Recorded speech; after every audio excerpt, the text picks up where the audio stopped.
Spermatogenesis and oogenesis are meiotic cell division processes that occur within the male and female respectively. Spermatogenesis, sperm production; oogenesis, egg production. Spermatogenesis is a continuous process that begins with puberty and continues into old age. So it starts with the spermatogonium, which is a diploid cell that undergoes mitosis to create two primary spermatocytes. And that's when meiosis occurs. So in stage 1 of meiosis, the primary spermatocytes will divide into two secondary spermatocytes. In stage 2 of meiosis, they will divide into 4 spermatids. These 4 spermatids then become motile to create 4 equal-sized sperm cells. So remember, we said we start with 2 primary spermatocytes. That means in total, 1 spermatogonium will create 8 equal sperm cells. Oogenesis begins prior to birth. So that means within the embryo, the oogonia are undergoing mitosis to divide into 2 primary oocytes. But then the process is put on hold. So a baby girl is born with all the primary oocytes she will ever have.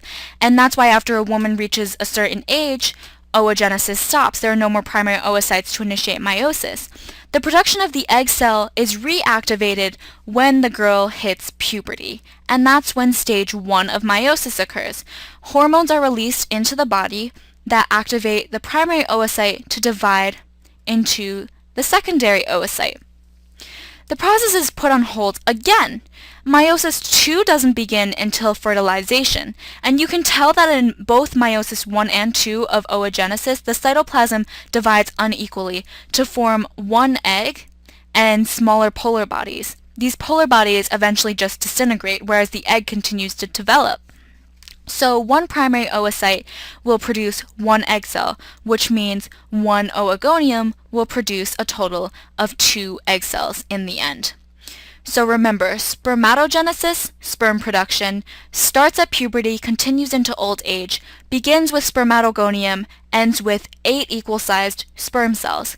Oogenesis starts prior to birth, continues but stops after a woman reaches menopause, and one oogonium can produce 2 egg cells.